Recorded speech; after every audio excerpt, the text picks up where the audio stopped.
दुसरी बातमी येते आहे पुण्यात रवींद्र धंगेकरांच्या विरुद्ध गुन्हा दाखल करण्यात आलेला आहे। बेकायदा जमाव जमवलं प्रकरणी त्यांच्यावर गुन्हा दाखल झालेला आहे। जमाव जमवून घोषणाबाजी केल्यानं त्यांच्यावर गुन्हा दाखल झालाय। धंगेकरांवरती आतापर्यंत विविध कलमांनुसार गुन्हा दाखल करण्यात आलेला आहे।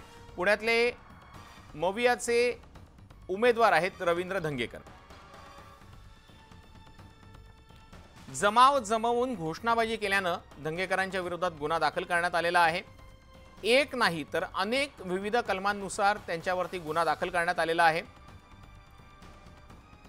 रवींद्र धंगेकरांनी घोषणाबाजी केलेली होती आणि हीच घोषणाबाजी जमाव जमवून केलेली घोषणाबाजी त्यांच्या अंगलट आली आहे का असा प्रश्न या निमित्तानं उपस्थित होतोय। रवींद्र धंगेकर यांच्यावरती वेगवेगळ्या नियमांनुसार गुन्हा दाखल करण्यात आलेला आहे। अधिक माहिती जाणून घेऊयात आपले प्रतिनिधी वैभव सोनवणे यांच्याकडनं। वैभव, नेमकी काय माहिती, कशासाठी हा गुन्हा दाखल करण्यात आलेला आहे?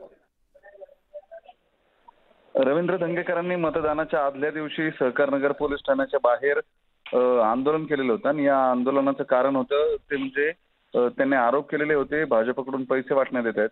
राष्ट्रवादी शरदचंद्र पवार गटाचे नितीन कदम जे आहेत ते त्या आधी पोलीस ठाण्यात जाऊन बसलेले होते आणि तिथून त्यांनी धंगेकरांना या बाबतीची माहिती दिल्यानंतर धंगेकर तिथं आले।